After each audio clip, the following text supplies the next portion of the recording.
Ai, a consciência de classe, ela tem os seus lados ruins, né, gente? Quando a gente cria um mínimo de consciência social, principalmente em relação à consciência de classe, a gente corre o constante risco de chamar parte da população de alienada sem levar em consideração o contexto que aquela pessoa foi criada. E não só a falta de contexto histórico, mas político também tem uma grande influência na forma como essas pessoas veem a realidade. E a gente tem que levar isso em consideração. E aí você pensa comigo, é raro as pessoas que vão construir o pensamento crítico com insegurança alimentar, com dívidas extremamente graves. É raro as pessoas que vão construir consciência sem tempo, sem acesso e sem condições de entender a complexidade por trás da própria realidade.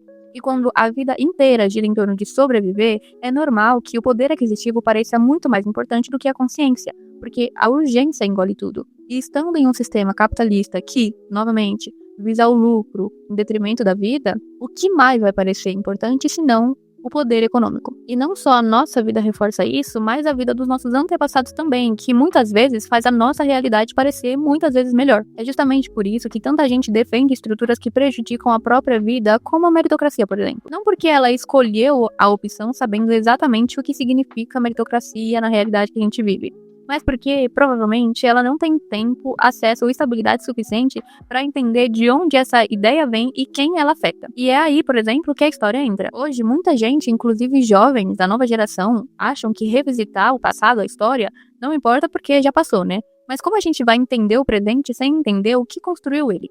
Como falar de desigualdade sem falar de escravidão?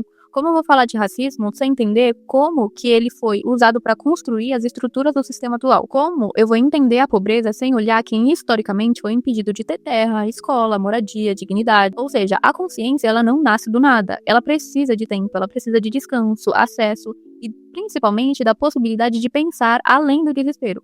E é por isso que um sistema que mantém a população cansada e insegura também mantém ela longe da própria força. A meritocracia é um dos exemplos mais comuns disso, porque ela faz parecer que tudo depende só do esforço individual, como se todo mundo partisse do mesmo lugar e tivesse as mesmas oportunidades. E quando a desigualdade vira culpa individual, o sistema deixa de parecer injusto e passa a parecer natural. É assim que muita gente passa a culpar a si mesmo pela exploração que sofre, sem perceber que foi ensinado a chamar isso de mérito, sem saber identificar quem faz parte de toda essa estrutura como mandante e mandado. E é também por esse e outros motivos que nós, enquanto militantes principalmente, precisamos enxergar as questões pela estrutura e ter muito cuidado ao tratar alguém como ignorante no sentido de escolha.